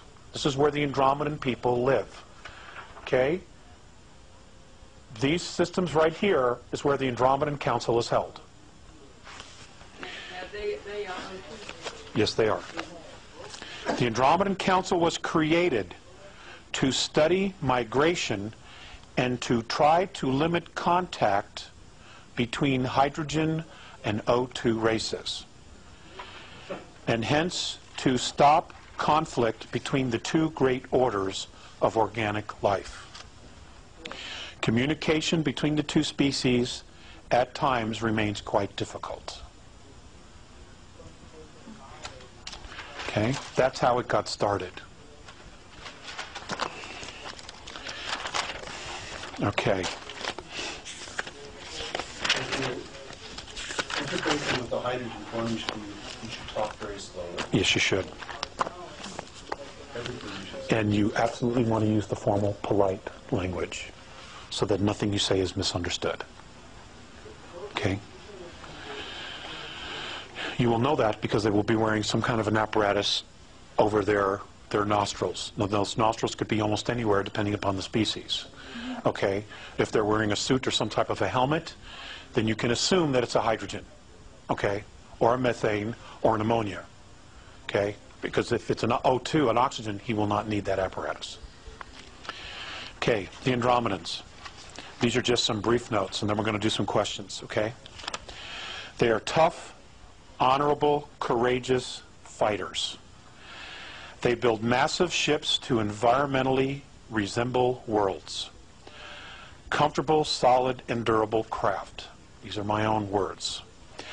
They are model galactic citizens. They are responsible to a fault. If they tell you they're going to do something, they will do it, even at great cost to themselves. Okay. They are very active in galactic politics and enjoy considerable influence in galactic institutions. Now, institutions have been set up, okay, especially with O2 civilizations. Those civilizations are the Institution of Civilized Warfare, okay, upliftment. You people would know that as ascension, okay? Their word is upliftment. They don't use the word ascension, okay? And we'll talk about that in a minute. Migration, which is colonization, and traditions, okay? They are very patient, thoughtful, and above all, careful. They have been responsible for the official stoppage of hostilities in many wars and assisted in the withdrawal of all forces that were in those conflicts. Okay, upliftment. A lot of people here on Earth in the New Age circles talk about ascension. But, you know, nobody really knows what the ascension is. Okay, they know that, well, what we do know is that there are higher densities and that all of us are striving to reach a higher frequency in the hopes that we will move into a more evolved society, become more evolved ourselves, and become more expanded consciousnesses. Because sometimes third density is just too damn hard. I acknowledge all that, okay? All of that is correct. Those things do happen. And there is archaeological evidence in the galaxy of races that have actually changed their frequency and moved to a higher level. That's a fact. But it is not called ascension. It's called upliftment. And apparently, none of the races that have done this have done it by themselves. They have always had someone help them out of the mess that they're in. Reach down and basically mentor them to the next level. Does that mean they don't have a body anymore, physical body? No, they have a physical body. There's physicality in all the dimensions. Okay? There is. You know, you just don't move up to fourth density and fifth density and now you're just this little cloud blowing with the breeze and, you know, it's not like that at all. Okay, it's as solid as this, it's just completely different. Okay, the physicality is different. The physicality is much bigger. It's on a much grander scale. Okay, the color spectrum, okay, or the color spectrum where we live on now is 72 different frequencies of color. Fifth density, it's 123. Okay? And I've talked about this before. There are colors and things that I've seen that I can't explain. There's just no way, because there's nothing here to compare it to. Okay? Okay, I want to do 15 minutes of questions, and then I'm going to turn it over to Mr. Russ. Robin. Okay, I wanted to ask about the Dogons, you know, and that whole Syrian thing, that when the Dogons tribe in Africa said they were listed by the Syrians. And right, from Cirrus B, and they had maps before we even knew that Cirrus B came about. Well, did they have a fish tail? I'm not aware of that. I'm not aware of that at all. I have an actual fish tail. No. Do we Demi. know, you mentioned upliftment. Do we know who or if we are being helped with upliftment? I think that that's a possibility. I think that that is an absolute, real, definite possibility. Because Visayas said to me once, before he crossed over, that our specific Terran race was one of the most promising human species that they had seen in a very long time. Okay? Despite all the other crap, we were one of the most promising. However, and I'm giving you my own opinion now, based on what I know. I don't know this as fact. But if the Andromedan Council does what they're planning to do next year and try to remove all regressive presences, extraterrestrial presences, off the planet and the moon, if they do in fact do that, Mornay has said that they are planning to just sit up in space, we will all see them, and watch us for anywhere from 2 to 4 years in our time. And what they want to do is they want to see how we are going to react with each other when we're not being manipulated. Will we in fact come together? Okay? Now the point that I made this morning was there was a period of 300 years where there was absolutely no extraterrestrial intervention. And what happened? We dusted off the monarchies of Europe and we created the United States of America. The United States of America, ladies and gentlemen, was never supposed to happen. It was an accident. It was never supposed to happen. Okay? The royal families of Europe, who were connected to the extraterrestrial lineages, were never supposed to lose control. Never. And once America opened up Pandora's box, a lot of people followed. You know, because we had all been sick of the tyranny. You know? And we still are. Go ahead. Follow up kind of on that. Anything you might be willing to say about shape-shifting, royalty, draconians, that sort of thing? I had this conversation earlier as well with a member of our audience. Shapeshifters. Does technology exist where someone can create a holograph around themselves? Yes, the technology does exist. Is that technology presently being used on Earth? The answer to that is no. Okay? Now, can a regressive entity take over a human body? The answer to that is absolutely yes. And the process is actually very simple. They abduct someone, they bring him to death very slowly, and the moment his last breath, his essence, leaves the body, they replace it with another. Several moments later, that person, that body will rise off the table. It'll be the same physical body, but inside it has a completely different agenda, because now it's a different soul. That technology does exist. Would you call that a weapon? Yes, I would. Would they have the memory of the original body? Yes, they do. But my understanding is that there's anywhere from 3 to 7 months where there is a transition period. And generally when it happens to a major figure, they will be out of the limelight or be very rarely seen. Okay, when that happens, because they're still adjusting. Now let's talk about that some more. The word is, well, or what some people have said is, well, I saw them turn into a reptilian. I actually saw the reptilian. Now, that's probably very true. Now, that doesn't mean that they're actually a reptilian and they're just, you know, using technology to look like a human being. It's a human body. But you got to remember something. Reptilians are not used to the extremes of emotions. They don't have emotions like we do. Okay, in fact, many of the human races out there don't have the extreme of emotions that we do. So what happens is that if there's a situation where the body gets excited, because it's a human body, that's what it does. It's this huge antenna. When it gets excited, the reptilian soul inside doesn't know how to act. Okay? So he probably either gets frightened or he gets alarmed. And when he does that, because they're extremely powerful souls, okay, you see a projection of themselves.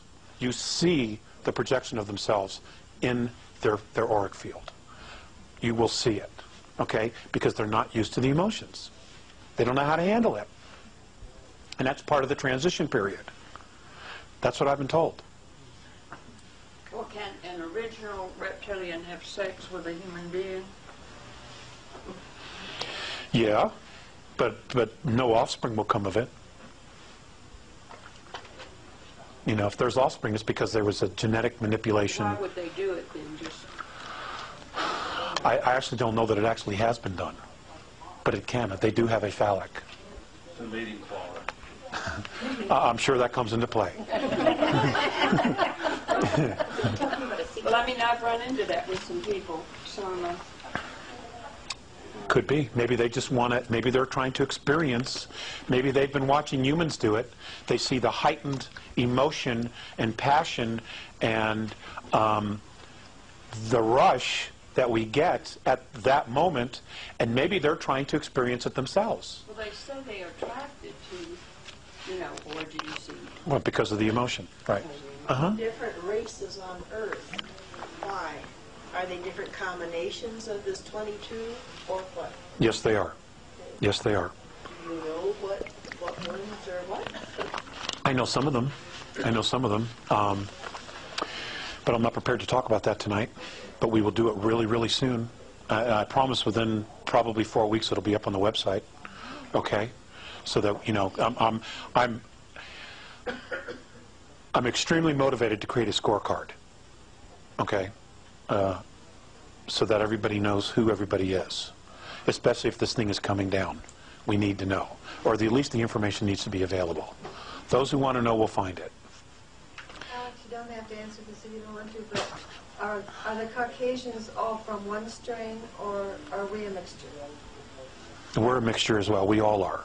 We're all a Heinz 57 with a moderate to good temperament when we're left alone and not provoked.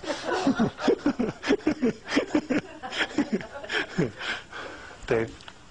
When they remove the regressives, that must mean Washington is going to be 9 on the empty, but Is there some suggestion? I hope you don't have a problem with that. there's some suggestion how we can take the planet back. It's going to be handed to us. But what we do with it after that will be entirely our responsibility. We will be handed back the planet. I know for a fact that discussions of a download of all of humanity has and is being talked about, where everybody is given exactly the same data of who we are, where we're from, who these beings were, and how we've been manipulated. They're going to basically say, okay, here's the truth. And I don't know how many people are going to be able to handle it. If that happens, they've talked about it. I know that there will be some contact of some sort after the extraction occurs. Then they're going to withdraw, and they're going to watch us. Now, if we will be totally self-responsible for this, depending upon what it is that we do with each other and with our own ecosphere, biosphere. If we're not responsible, they're not going to help us. That was the galactic debate, wasn't Yes, it's exactly the galactic debate. And that's the compromise they came to. You paid attention. I like that, David. I like that. That's exactly right. They don't honor themselves. They don't honor each other. They don't honor their home. What is their value? It's exactly what was presented. it? And the defense was we've got to run ourselves. That's right. They've been manipulated from the get-go. What if it's a few people that take the responsibility, but not the majority? Well, that's why I'm kind of hoping that they're going to do the download, because everybody will know, and all of us will be starting on page 1. You know, everybody. It would be a huge help. Did you say this would happen next year?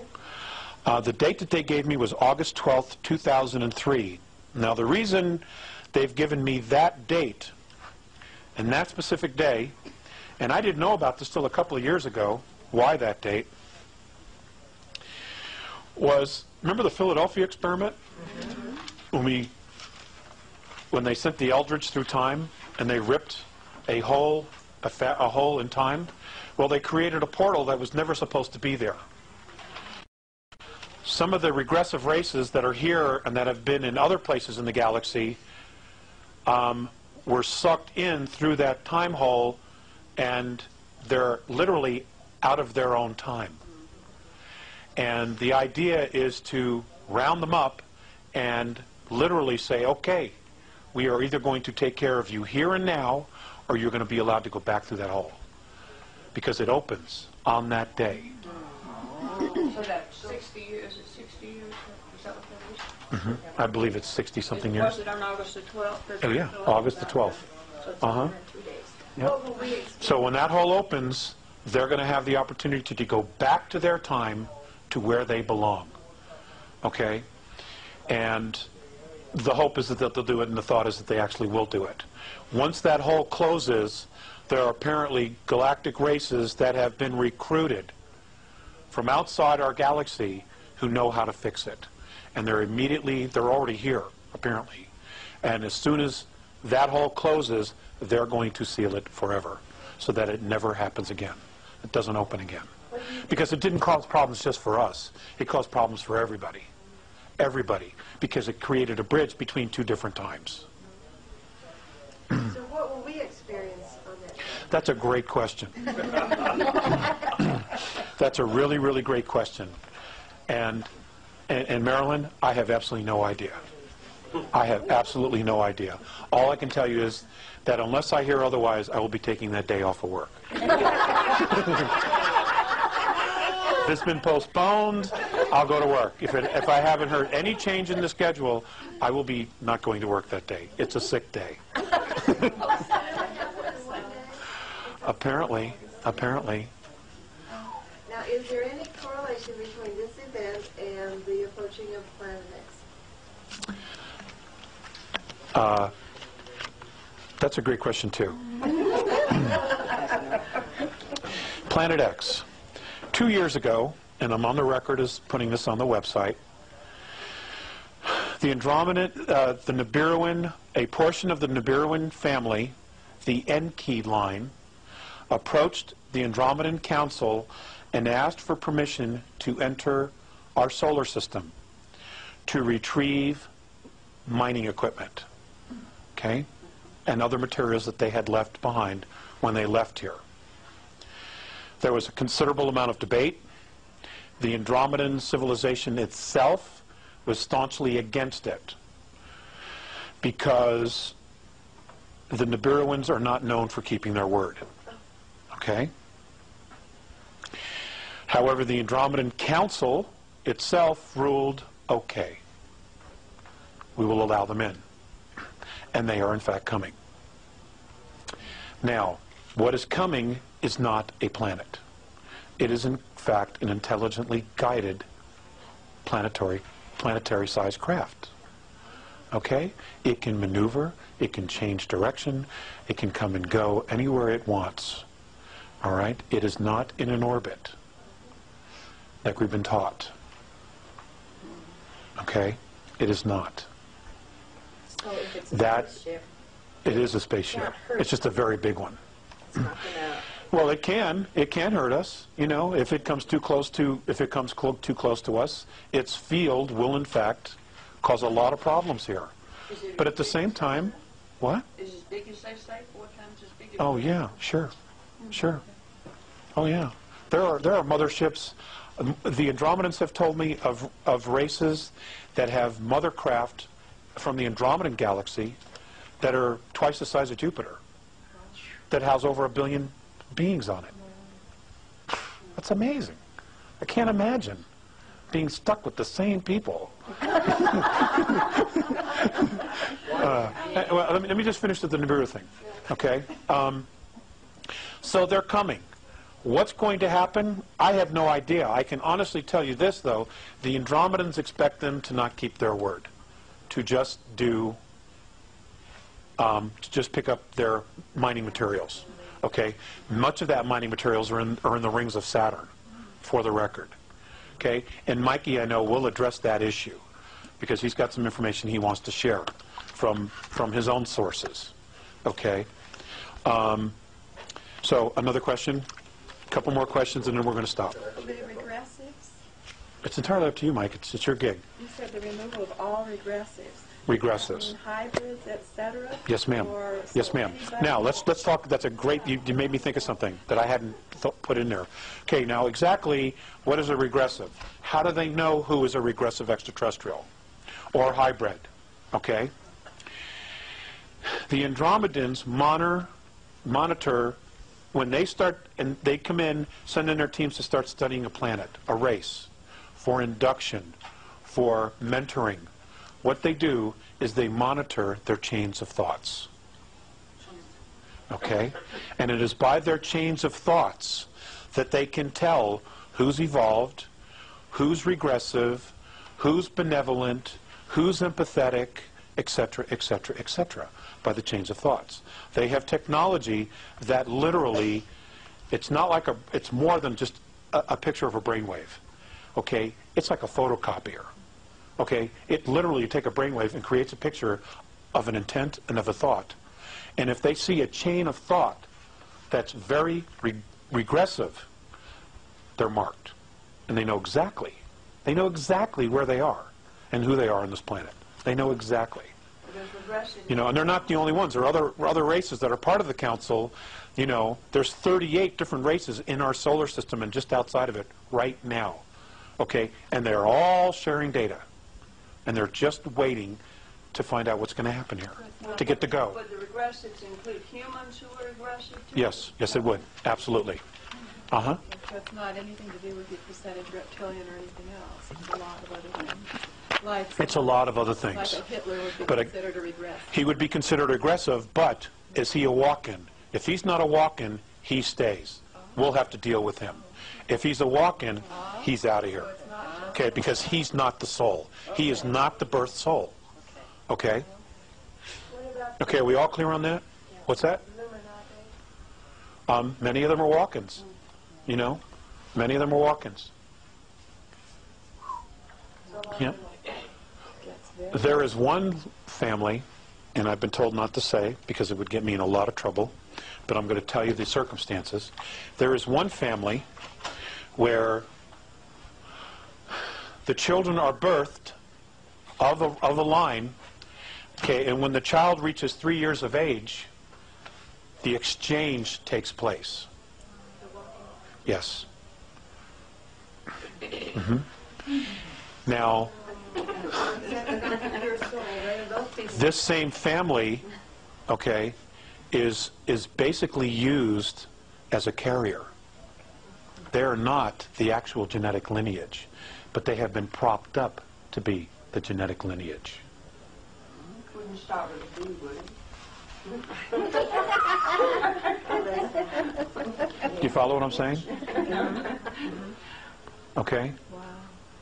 So they're not the actual lineage, but they've been assumed to be? They've been propped up to be the actual lineage because that's the lineage that this particular race has chosen to walk into.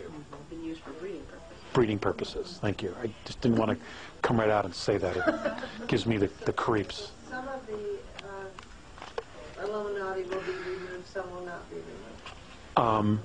The walk-ins will be removed. The actual alien genetics beings will be removed. If they are, in fact, true Terrans, and they're just sons of bitches, we're stuck with them, okay? Because that's our race. The fact that they have a mental psychosis is not a problem that the extraterrestrials, that the Andromeda Council wants to deal with. You know, we need to deal with that. We need to take responsibility for our own race, okay? And again, it goes back to the traditions, okay? The actions of an individual are a reflection on the clan and the species, okay? And that's what they live by, you know, and there's going to be a big curve, learning curve for us, big, if this all goes down the way it might go down. I honestly don't know, you know? Yes, Sandy? Have they already Okay, Michael, got couple minutes. people marked? I mean, some way that they've got them. Are they already studying the regressives from the ones that are going to stay? Is there going to be some sort of a mark on people? Yes, it has. And it's already taking place? Yes. It hasn't already taken place. But they know exactly who is leaving, and they know exactly where they are. But there isn't a mark that somehow... Like what kind of a mark? They don't need a mark or anything like that. They got the brain waves. They've got their chains of thoughts. Okay? What they do is they plug it in. They have their own type of satellite machinery. Okay? And they plug in this brain wave frequency. And their computers, which are incredible, monitor every move they make. And they're recording every thought and every action that they make. And they will answer for it. They will absolutely answer for it. Alex, would you think that... 2 more questions and then I'm going to retire. Would you think that those that are in this room and other rooms similar that you're talking to, that the reason for it is being that we will be there to possibly help with the transition? Because I would we know think so. about it ahead of time? I would think so. Absolutely would think so. Got to learn the transition first. Right. This is what Right. he's telling us what we need to learn how to say. I don't know what she means by transition. The removal You mean of the to help the people that are staying? No, when we find out about, when we're given all of the downloaded information as to who we... People are not going to know how to process it. I mean, like you know, like your devout Jewish people, your devout Christians, they're going to have a really hard time transitioning with this information.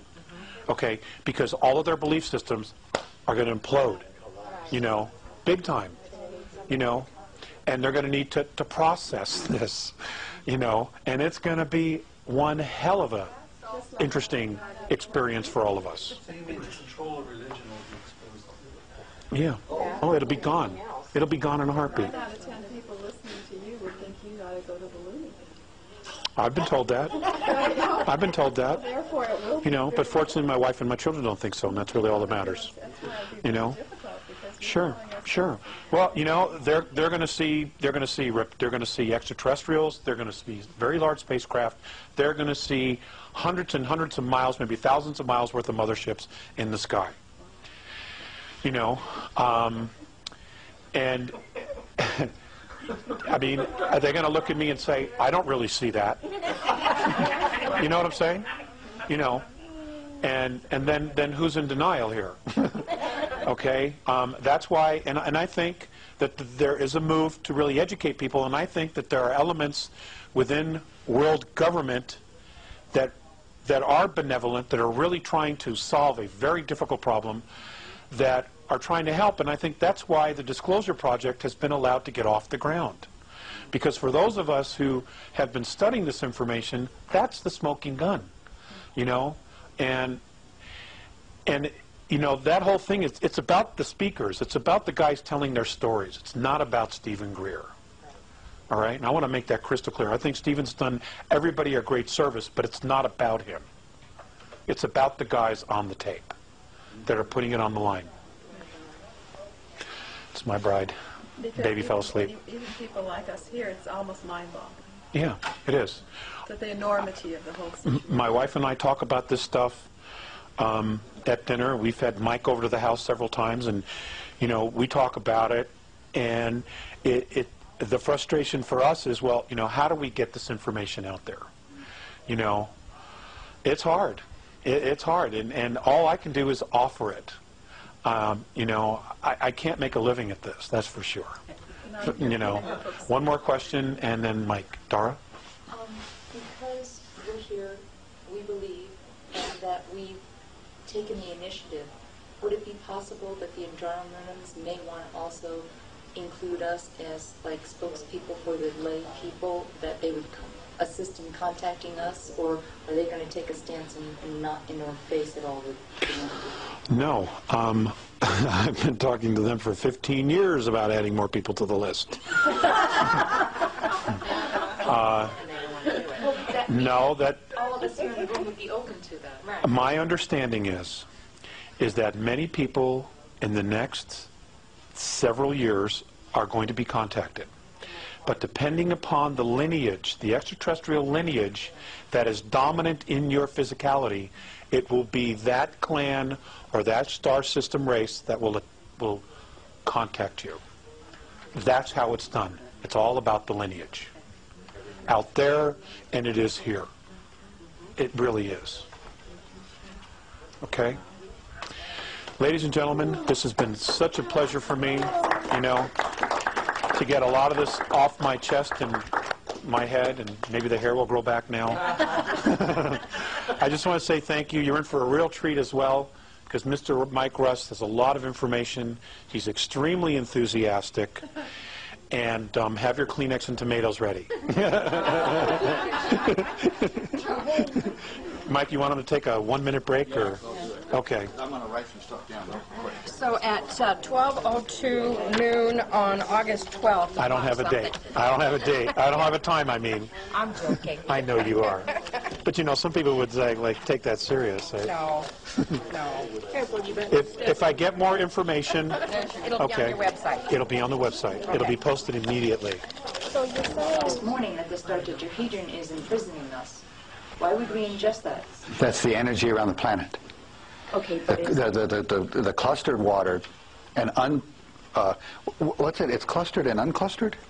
it's clustered and then that which comes through the I tap. can't remember. Yeah, anything that goes through pipes and stuff like that, it's unstructured. There's structured water, which has this in it, and they've proven you can put it underneath the microscope and you see it. It's just alive. And that's good for you. And that's good for you. And that is good for you? Yeah. It doesn't... Because we are in this existence. Mike, you can use your overhead? Yes. Okay. Maybe not this second, but... So we are in this existence, so we need this scenario going. But don't we want to morph to the... Yeah, you know, it will go. Is there Now there's this thing called SAC, S-A-C, Solar Activation Cycle. And according to this, Voyagers 1 and 2, and here's the phone number to order the books from Granite Publishing. Say it out loud for the tape. It's Granite Publishing. Order 1-800-366-0264, and you can order the books. It's $27 for the big one and $16 for the small one. It's the best books that I've ever got my hands into. Now, and where are we here now? I just made that connection when he was talking about... Yeah. This is something that we are in now, so we need this structure. And now, if that's why they said some of the angelic beings here teaching us the Merkaba field are being taught wrong about what we should do with this. But we still need the energy pattern. And in that book, they tell you what the speeds are. And what speeds? It's the white at 33 1/3 this way, and the blue 33 1/3 this way or something. It's in the book. But they also say in the book, don't do it. And as long as we're talking about that, they give you this Maharic shield. Here, and I've got the picture. Let's see if it comes up on the thing. As long as I'll just go with the flow. Can you get this at all? I don't know. Can you get that at all? Okay, well, it's called a Maharic field, and it's a tube that we can put over our bodies, and they tell you how to do it, and they said you just got to do it every day before you go to bed, and in 16 days, or no, 6 weeks, that's what it was. It was 6 weeks, you'll be completely protected. But do not get into the Merkaba field being taught, because they're being taught wrong. They said that it's the DNA, the regressive aliens, the intruders, are teaching us to download our DNA into Mother Earth, where the halls of Amenti are and the Ark of the Covenant are, and because it's back on the planet, it's inside the planet, and they're going to use our DNA against us. So you do not want to fire this thing as being taught. Because Thoth was Anunnaki, right? What did you say? Thoth was Anunnaki. You were showing us the spelling up the pillar you showed us in the book. Oh, I'm sorry. Can you do that on the overhead, or? Here. I just lost the page. Had the piece of paper. Oh, yeah, I did. Here it is. Here. Coming up, gang, coming up. It's the, it's personal and planetary, M-A-H-A-R-I-C,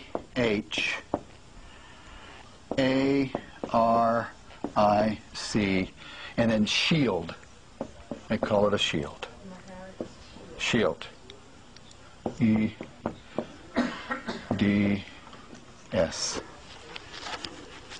And it's a chart. And they say for right now, because of what's happening with the white T-shirt and the black T-shirt, don't get into this and get into this shield system. And it's a tube, evidently, and I'm wired up here. It's a shield that protects you and gives you your right to be you.